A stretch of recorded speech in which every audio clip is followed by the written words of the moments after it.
Once a वक्फ always a वक्फ, यही कुरान का कानून है, यही इस्लाम का कानून है, यही हमारे देश का कानून है, यही ऑनरेबल सुप्रीम कोर्ट का कानून है और यही हमारे भारत के संविधान का कानून है और यही वक्फ एक्ट 1995 2013 का कानून है।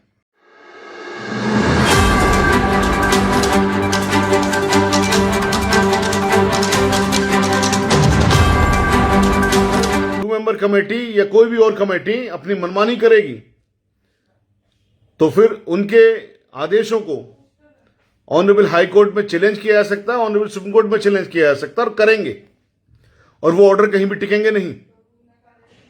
लेकिन हकीकत में जो आज के हालात हैं वो बहुत अफसोसनाक हैं, क्योंकि जिस तरह से रिप्रेजेंट किया गया, नोटिस लगाए गए, ये कहा गया कि साहब वक्फ बोर्ड इन प्रॉपर्टियों को हार गया या वक्फ बोर्ड का इसमें कोई क्लेम नहीं है, तो ये जो एक डर पैदा किया गया, ये जो टेंशन पैदा की गई, यहां पर मैं आपको ये बता देना चाहता हूं कि वक्फ बोर्ड भी इस पर पूरी तरह से लगी हुई है, सीनियर एडवोकेट को पेश करवा रही है ऑनरेबल कोर्ट के अंदर, और इस नोटिस को भी चैलेंज कर रहे हैं वो एक दो दिन के अंदर ही, और हम भी इस पर नजर बनाए हुए हैं।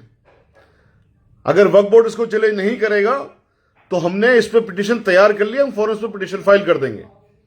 हम वक्फ बोर्ड से पहले इस पिटीशन को अपनी इसलिए नहीं फाइल करना चाहते, वक्फ बोर्ड इसको लड़ाई को ऑलरेडी लड़ रहा है, और एक ऑर्डर में जो एक पिटीशन हमने पहले फाइल की 2015 में, जब हमने वक्फ ट्रिब्यूनल बनवाए थे, आपको याद होगा पहले वक्फ ट्रिब्यूनल नहीं थे दिल्ली के अंदर, तो हमने वक्फ ट्रिब्यूनल कायम करवाए, 990 वक्फ प्रॉपर्टी खाली करवाने के जो ऑर्डर करवाए थे, उसमें एक आदेश ऑनरेबल हाई कोर्ट का था, वो ये था कि जब तक वक्फ बोर्ड काम कर रहा है और जब वक्फ बोर्ड है तो शायद आपको पिटीशन लगाने की जरूरत नहीं है, वक्फ बोर्ड ही लगाएगा। तो इसलिए अगर वक्फ बोर्ड नहीं लगाएगा तो वो ऑर्डर फिर हमारे आड़े नहीं आएगा जो ऑनरेबल हाई कोर्ट ने किया था। लेकिन अमानतुल्लाह साहब से मेरी खुद बात हुई है, वो पूरी तरह से संजीदगी के साथ इस मामले को परसू कर रहे हैं।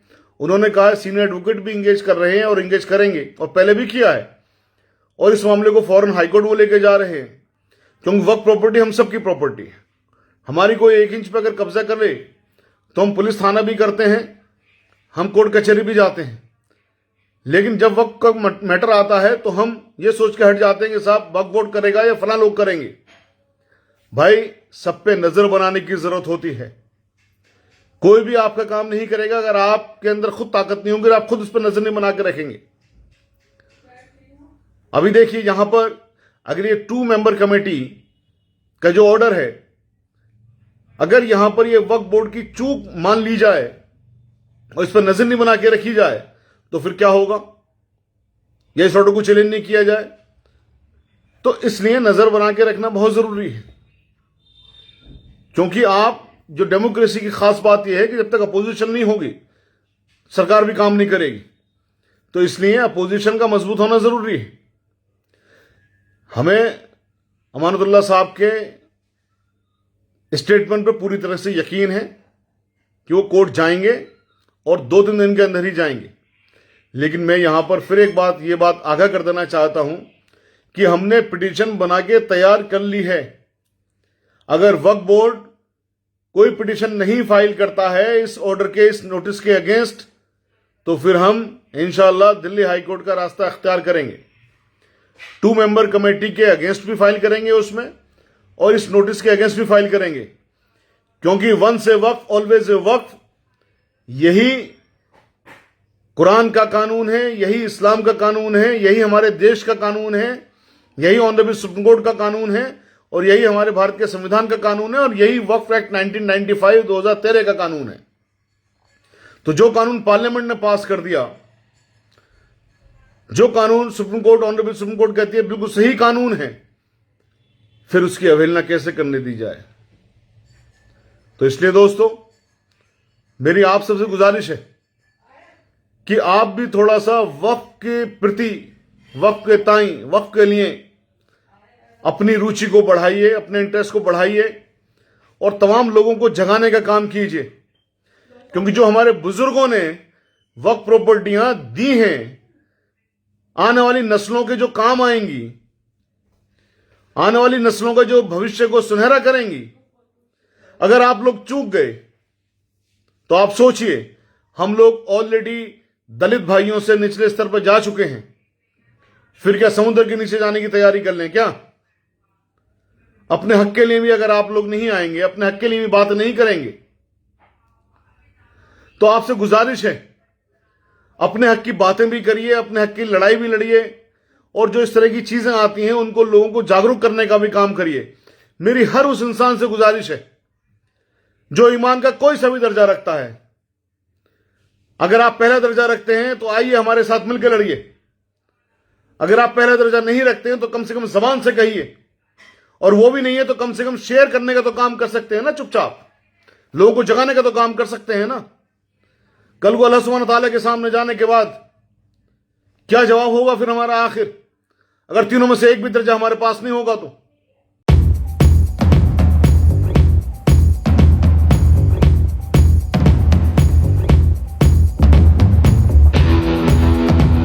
वक्फ प्रॉपर्टियां वजूद में किस तरह से आई,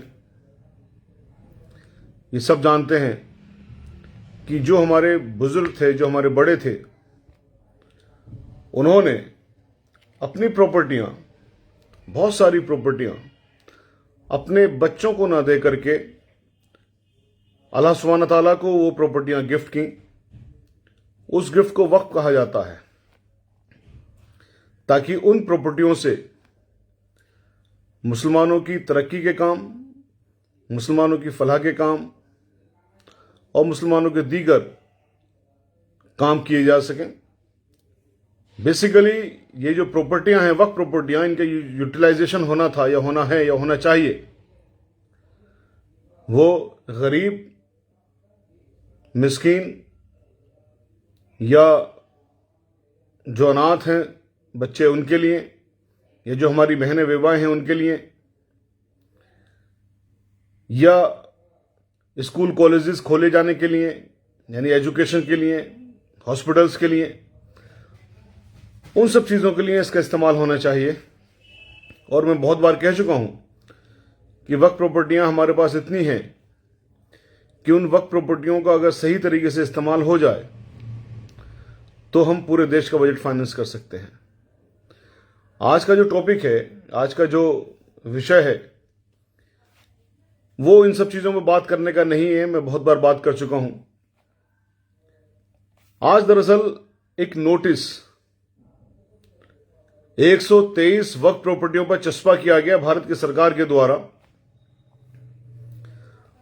और जिसमें यह कहा गया कि 123 वक्फ प्रॉपर्टियां जिनका ऑलरेडी मुकदमा ऑनरेबल हाई कोर्ट में पेंडिंग है और जिसमें स्टेटस को के ऑर्डर्स हैं, यानी कि स्टे उसमें हो रखा है,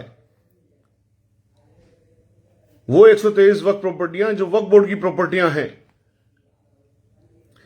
उन प्रॉपर्टियों पर नोटिस ये लगाया गया कि वक्फ बोर्ड ने अपना कोई क्लेम 2 मेंबर कमेटी के सामने नहीं रखा, जो कि भारत की सरकार ने बनाई।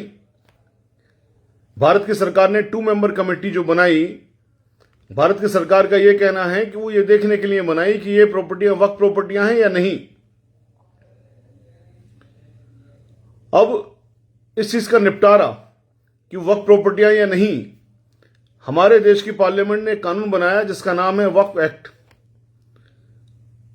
उस वक्फ एक्ट की दफा 85 के तहत यह काम सिर्फ और सिर्फ वक्फ ट्रिब्यूनल का है, यह देखने का कि एक प्रॉपर्टी जो वक्फ प्रॉपर्टी है उसमें कोई दूसरा आदमी अगर यह क्लेम करता है कि वक्फ प्रॉपर्टी नहीं है, तो यह देखने का काम सिर्फ वक्फ ट्रिब्यूनल का है कि वक्फ प्रॉपर्टी है या नहीं है। तो भारत की सरकार ने यह गैर कानूनी तरीके से, गलत तरीके से कमेटी बनाई, 2 मेंबर कमेटी, यह देखने के लिए कि वक्फ प्रॉपर्टियां हैं या नहीं है। या थोड़ा सा मैं इसमें और इसके बैकग्राउंड में चला जाता हूं कि ये 123 वक्फ प्रॉपर्टियां जब वक्फ बोर्ड को पूरी तरह से अलॉट कर दी गई, तो उस वक्त विश्व हिंदू परिषद ने एक पिटीशन लगाई ऑनरेबल हाई कोर्ट में, और यह कहा कि साहब ये वक्फ प्रॉपर्टियां आपने वक्फ बोर्ड को क्यों दे दी, वक्फ प्रॉपर्टियां आप हमें दे दीजिए। तो उस पिटीशन पे वो सुनवाई के दौरान उनके पास कोई क्लेम नहीं था। अब बताइए, जो जो मस्जिदें हैं, जो दरगाहें हैं, जो खानकाहें हैं, जो कब्रिस्तान हैं, वहां विश्व हिंदू परिषद का क्या काम है? विश्व हिंदू परिषद की कैसे हो गई? ऑनरेबल सुप्रीम कोर्ट ने बहुत बार यह कहा है अपने जजमेंट्स में, जो कि वेल एस्टेब्लिश जजमेंट्स हैं, और ऑनरेबल सुप्रीम कोर्ट से बड़ी कोई कोर्ट हमारे देश में नहीं है। वंस ए वक्फ ऑलवेज ए वक्फ, कि कोई प्रॉपर्टी अगर वक्फ प्रॉपर्टी है, कोई वहां पर कब्रिस्तान है, दरगाह है, खानका है, मस्जिदें हैं, तो वक्फ मानी जाएगी। उसके बावजूद भी विश्व हिंदू परिषद का क्लेम एंटरटेन हो जाता है। चलिए, वो ऑनरेबल कोर्ट का विजडम है, वो चीज एक पेंडिंग है, लेकिन जरा देखिए इस बात को कि अब हमें अपने कब्रिस्तानों को, मस्जिदों को, दरगाहों को, खानकाहों को यह बताने के लिए कि वो मस्जिदें हैं, दरगाहें हैं, खानकाहें हैं, सेंट्रल गवर्नमेंट की 2 कमेटी मेंबर उसको डिसाइड करेगी। तो ऑनरेबल हाई कोर्ट भी उसको डिसाइड नहीं कर रही है, ट्रिब्यूनल भी उसको डिसाइड नहीं कर रहा है, लेकिन 2 मेंबर कमेटी डिसाइड कर रही है। तो आज जो नोटिस लगाएंगे वो ये लगाएंगे कि साहब वक्फ बोर्ड ने अपना क्लेम 2 मेंबर कमेटी के सामने नहीं रखा, इसलिए इन वक्फ प्रॉपर्टियों में हम वक्फ बोर्ड का क्लेम को हम खत्म कर देते हैं। वक्फ बोर्ड का क्लेम इसके अंदर है ही नहीं। अब अगर ये चीज फाइनल ऑर्डर यही हो जाता है कि साहब वक्फ बोर्ड का कोई क्लेम नहीं है इसमें, वक्फ बोर्ड तो एक सरकारी संस्था है ना, स्टैट्यूटरी बॉडी है। वक्फ बोर्ड का काम सिर्फ लुक आफ्टर करना है वक्फ प्रॉपर्टियों को, लेकिन वक्फ प्रॉपर्टियां तो आपकी हैं, हमारी हैं, तमाम उम्मत की हैं, सबकी हैं। तो बेसिकली ये तमाम भारत के मुसलमानों के खिलाफ ये ऑर्डर हो गया कि साहब ये 123 वक्फ प्रॉपर्टियां जो हैं वो चूंकि वक्फ बोर्ड ने अपना क्लेम नहीं रखा, इसलिए इनको वक्फ प्रॉपर्टी नहीं माना जाएगा और वक्फ बोर्ड का इसमें कोई क्लेम नहीं रहेगा। बड़ी विचित्र सी बात है कि एक सरकारी संस्था अगर मान लेते हैं 1 मिनट के लिए उसने अपना पक्ष नहीं भी रखा, तो जो गजट हैं इस बात के कि वो वक्फ प्रॉपर्टियां हैं वो कहां चले जाएंगे?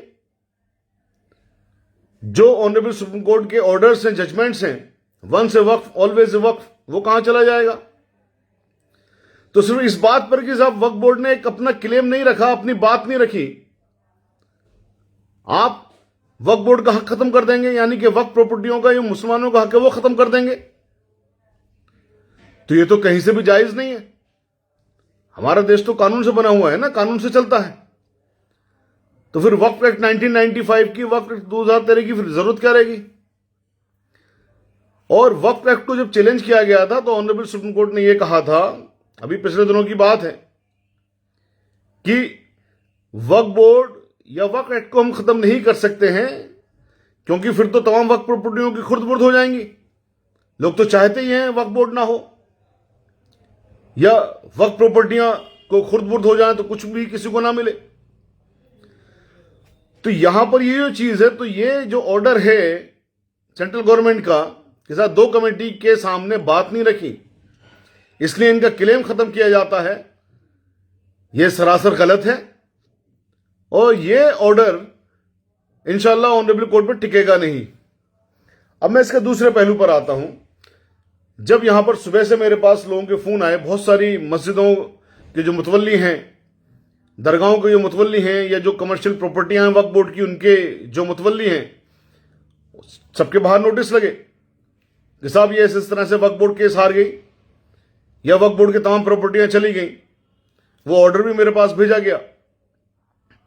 तो जाहिर है पैनिक करने वाला है, दुख पहुंचाने वाला है, हमें भी दुख पहुंचा। फिर मेरी अमानतुल्लाह साहब से बात हुई, मैंने उनको भी वो मैसेज भेजा, वो नोटिस भेजे, उन्होंने फौरन मुझे उसको रिवर्ट भी किया, रिप्लाई किया। उन्होंने फिर मुझे जो अपनी बात रखी वो भी मैं आपके सामने बताना चाहता हूं।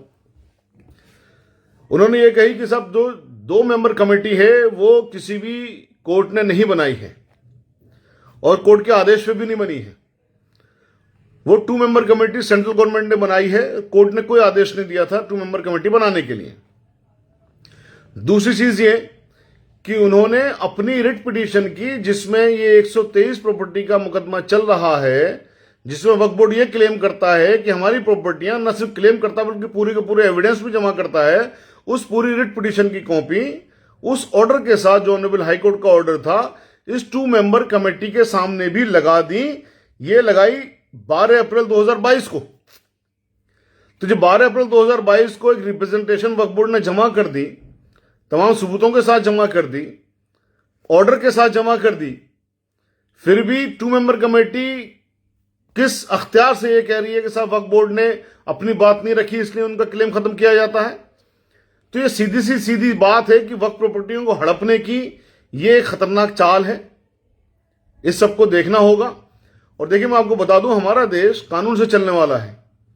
आपको किसी को परेशान होने की इसमें इसलिए ज्यादा जरूरत नहीं। परेशान उस हद तक तो होना है कि आपने लड़ाई लड़नी है, आपने कोर्ट में जाना है, आपने जो पॉलिटिकली लड़ाई लड़ी जानी है वो भी आपने लड़नी है, पार्लियामेंट के अंदर भी लड़नी है, विधानसभा में भी लड़नी है, सड़क पर भी लड़नी है।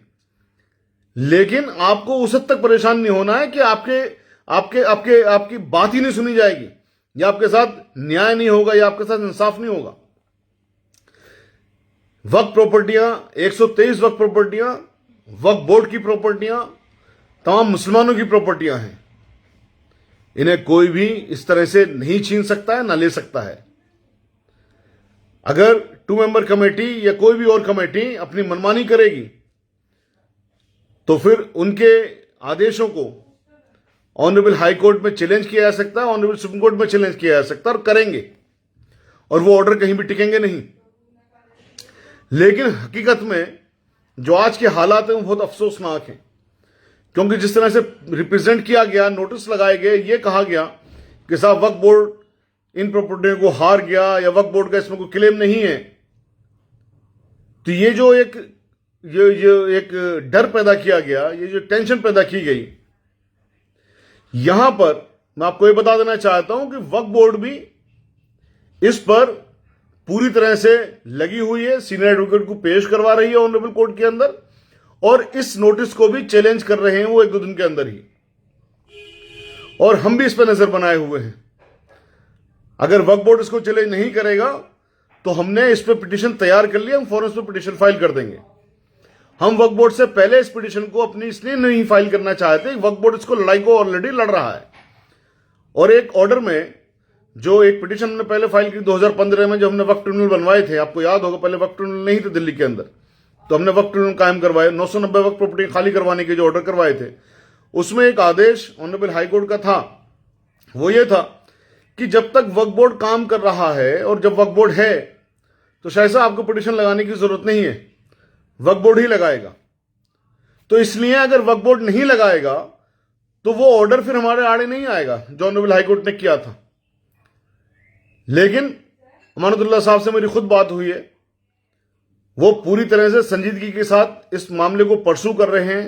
उन्होंने कहा सीनियर एडवोकेट भी इंगेज कर रहे हैं और इंगेज करेंगे, और पहले भी किया है, और इस मामले को फौरन हाईकोर्ट वो लेके जा रहे हैं। लेकिन मैं यहां पर तमाम लोगों को बता देना चाहता हूं, क्योंकि जो एक टेंशन क्रिएट की गई, जो एक डर का माहौल बनाया गया, और दिल्ली में जो आज तमाम जगहों से मेरे पास ये फोन आ रहे हैं, क्योंकि वक्फ प्रॉपर्टी हम सबकी प्रॉपर्टी है। हमारी कोई 1 इंच पे अगर कब्जा कर ले तो हम पुलिस थाना भी करते हैं, हम कोर्ट कचहरी भी जाते हैं। लेकिन जब वक्फ का मैटर आता है तो हम ये सोच के हट जाते हैं कि साहब वक्फ बोर्ड करेगा या फलां लोग करेंगे। भाई, सब पे नजर बनाने की जरूरत होती है। कोई भी आपका काम नहीं करेगा अगर आपके अंदर खुद ताकत नहीं होगी, आप खुद उस पर नजर नहीं बना के रखेंगे। अभी देखिए यहां पर अगर ये 2 मेंबर कमेटी का जो ऑर्डर है, अगर यहां पर ये वक्फ बोर्ड की चूक मान ली जाए और इस पर नजर नहीं बना के रखी जाए तो फिर क्या होगा, या इस ऑर्डर को चैलेंज नहीं किया जाए। तो इसलिए नजर बना के रखना बहुत जरूरी है, क्योंकि आप जो डेमोक्रेसी की खास बात यह है कि जब तक अपोजिशन नहीं होगी सरकार भी काम नहीं करेगी। तो इसलिए अपोजिशन का मजबूत होना जरूरी है। हमें अमानतुल्लाह साहब के स्टेटमेंट पर पूरी तरह से यकीन है कि वो कोर्ट जाएंगे और 2-3 दिन के अंदर ही जाएंगे। लेकिन मैं यहां पर फिर एक बात, ये बात आगाह कर देना चाहता हूं कि हमने पिटीशन बना के तैयार कर ली है। अगर वक्फ बोर्ड कोई पिटीशन नहीं फाइल करता है इस ऑर्डर के, इस नोटिस के अगेंस्ट, तो फिर हम इंशाअल्लाह दिल्ली हाईकोर्ट का रास्ता अख्तियार करेंगे। 2 मेंबर कमेटी के अगेंस्ट भी फाइल करेंगे उसमें, और इस नोटिस के अगेंस्ट भी फाइल करेंगे, क्योंकि वंस ए वक्फ ऑलवेज ए वक्फ, यही कुरान का कानून है, यही इस्लाम का कानून है, यही हमारे देश का कानून है, यही ऑनरेबल सुप्रीम कोर्ट का कानून है, और यही हमारे भारत के संविधान का कानून है, और यही वक्फ एक्ट 1995 2013 का कानून है। तो जो कानून पार्लियामेंट ने पास कर दिया, जो कानून supreme court honourable supreme court कहती है बिल्कुल सही कानून है, फिर उसकी अवहेलना कैसे करने दी जाए। तो इसलिए दोस्तों, मेरी आप सबसे गुजारिश है कि आप भी थोड़ा सा वक्फ के प्रति, वक्फ के ताई, वक्फ के लिए अपनी रुचि को बढ़ाइए, अपने इंटरेस्ट को बढ़ाइए और तमाम लोगों को जगाने का काम कीजिए, क्योंकि जो हमारे बुजुर्गों ने वक्फ प्रॉपर्टियां दी हैं, आने वाली नस्लों के जो काम आएंगी, आने वाली नस्लों का जो भविष्य को सुनहरा करेंगी, अगर आप लोग चूक गए तो आप सोचिए, हम लोग ऑलरेडी दलित भाइयों से निचले स्तर पर जा चुके हैं, फिर क्या समुद्र के नीचे जाने की तैयारी कर लें क्या? अपने हक के लिए भी अगर आप लोग नहीं आएंगे, अपने हक के लिए भी बात नहीं करेंगे, तो आपसे गुजारिश है, अपने हक की बातें भी करिए, अपने हक की लड़ाई भी लड़िए, और जो इस तरह की चीजें आती हैं उनको लोगों को जागरूक करने का भी काम करिए। मेरी हर उस इंसान से गुजारिश है जो ईमान का कोई सा भी दर्जा रखता है। अगर आप पहला दर्जा रखते हैं तो आइए हमारे साथ मिलकर लड़िए। अगर आप पहला दर्जा नहीं रखते हैं तो कम से कम जबान से कहिए, और वो भी नहीं है तो कम से कम शेयर करने का तो काम कर सकते हैं ना, चुपचाप लोगों को जगाने का तो काम कर सकते हैं ना। कल को अल्लाह सुब्हानहू तआला के सामने जाने के बाद क्या जवाब होगा फिर हमारा आखिर, अगर तीनों में से एक भी दर्जा हमारे पास नहीं होगा तो इस चीज को प्लीज समझिए। जो लोग भड़काऊ बातें करते हैं उनकी आप बातों में बहुत जल्दी आकर के सब कुछ करना शुरू कर देती, सड़कों पे भी आ जाते हैं, लॉ एंड ऑर्डर को भी हाथ में ले लेते हैं। भड़काऊ बातें करने की जरूरत ही नहीं है, लेकिन आप कम से कम अपनी बात तो करिए, इंसाफ की बात तो करिए, कानून की बात तो करिए। उसको आपको किसने रोका है? या जहां पर भड़काऊ नहीं होगा, जहां पर भड़काने वाली बातें नहीं होंगी, आपको मजा नहीं आएगा। अरे अल्लाह से तो डर लीजिए भाई, कम से कम। भड़काने वाली बातों को अल्लाह ताला किसी भी तरह से मंजूर नहीं करता है। अल्लाह ताला किसी भी तरह से उन चीजों को पसंद नहीं करता है। हक की बातें करिए, भड़काऊ बातें गलत बात है, मत करिए।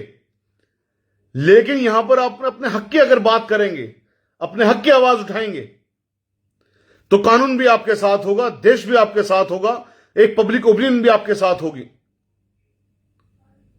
खुदारा अपनी वक्फ प्रॉपर्टी को बचाने का काम करिए। जो हमारे बुजुर्गों ने इतना बड़ा सरमाया दिया है कि रेलवे के बाद सबसे ज्यादा वक्फ प्रॉपर्टी हमारी हैं, सबकी नजर इन वक्फ प्रॉपर्टियों पर है, सबकी नजर इन वक्फ प्रॉपर्टियों पे है। कुछ हमारे अंदर भी छिपे हुए शैतान है, उनमें से उनको भी पहचानने की जरूरत है। लेकिन जो आज सामने एक खतरा खड़ा हुआ है, वो ये खड़ा हुआ है कि 2 मेंबर कमेटी ने साफ कह दिया कि साहब अब वक्फ बोर्ड का कोई मतलब नहीं रहेगा इन प्रॉपर्टियों से। तो अब कम से कम अपने हक को जानिए, आइए आवाज मिलाइए, हमारे साथ आवाज उठाइए, अप्रोच करिए वक्फ बोर्ड को भी, अप्रोच करिए गवर्नमेंट को भी, अप्रोच करिए ऑनरेबल कोर्ट्स को भी। और मैं बता रहा हूं, अगर यहां पर जितने इस दिल्ली के अंदर वकील हैं, हमारे हिंदू भाई भी बहुत सारे हमारे साथ में लड़ते हैं। मैं खाली अगर मुसलमानों की बात कर लूं, क्योंकि ये प्रॉपर्टियां आपकी हैं, प्रॉपर्टियां हमारी हैं, तो तकरीबन 4-5 हजार वकील, अगर 4-5 हजार पिटीशन पड़ गई कोर्ट के अंदर या एक साथ आगे, तो सोचिए क्या होगा, कितना बड़ा इनकलाब आएगा। तो मैं अपने वकील भाइयों से भी गुजारिश करता हूं कि आप अपने लिए में कमाते हैं, अपने लिए मेहनत करते हैं, अपने परिवार के लिए करते हैं, बहुत अच्छी बात है, करिए, किसी ने रोका है। लेकिन इन चीजों के लिए भी अगर थोड़ा सा वक्त निकाल लेंगे, थोड़ा सा वक्त निकाल लेंगे, तो इंशाल्लाह फिर इनकलाब आएगा। कोई आपकी प्रॉपर्टी की तरफ को आंख उठा के नहीं देख सकता। अब सोचिए ना, कितनी विचित्र बात है। प्रॉपर्टियां वक्फ बोर्ड की, प्रॉपर्टियां कौन सी? दरगाहें, खानकाहें, मस्जिदें, कौन क्लेम कर रहा है? विश्व हिंदू परिषद। कहां से आ गए भाई तुम? और हम लोग मतलब ही नहीं है, कुछ पता ही नहीं है, कुछ कोशिश ही करने को तैयार नहीं है। सोचिए ना, एक उन लोगों ने गलत पिटीशन फाइल करी आपके 123 प्रॉपर्टियों को, आज आप बिल्कुल उस मुहाने पे खड़े हो चुके हैं कि आप उनको लूज करने के लिए तैयार बैठे हुए हैं, आपके हाथ से निकलने के लिए तैयार बैठी हैं 123 प्रॉपर्टी। उनको कोई हक नहीं है, लेकिन उन्होंने कानून का सहारा लिया, ऑनरेबल कोर्ट के अंदर गए। आपका हक भी है, आपकी प्रॉपर्टियां हैं, फिर भी आप लोग नहीं ले रहे। किसने नहीं रोका है आपको? प्लीज इनको अपनी प्रॉपर्टी समझिए, खुदारा इनको अपनी प्रॉपर्टी समझिए। खुदारा ईमान के तीनों दर्जे में से जो भी दर्जा है आपका, इन बातों को उठाइए। मैं फिर कह रहा हूं, कानून आपके साथ है, देश का संविधान आपके साथ है, हक के साथ है, और हम लोग इंसाफ पर हैं, हम लोग हक पर हैं। कोई कुछ नहीं बिगाड़ सकता इंशाअल्लाह। तो ये बात, इस पैगाम को सबके पास तक जरा पहुंचा भी दीजिए कि ये लड़ाई आसान लड़ाई नहीं है, बड़ी लड़ाई है। जो लोग सरकार में हैं या सरकारों में हैं, उनके पास बहुत सारे जरिए होते हैं। हमारे पास वो जरिए नहीं है, हमारे पास तो आप ही की सबकी ताकत है, आपकी दुआएं हैं, कानून की ताकत है। जितना भी कानून हम जानते हैं थोड़ा बहुत,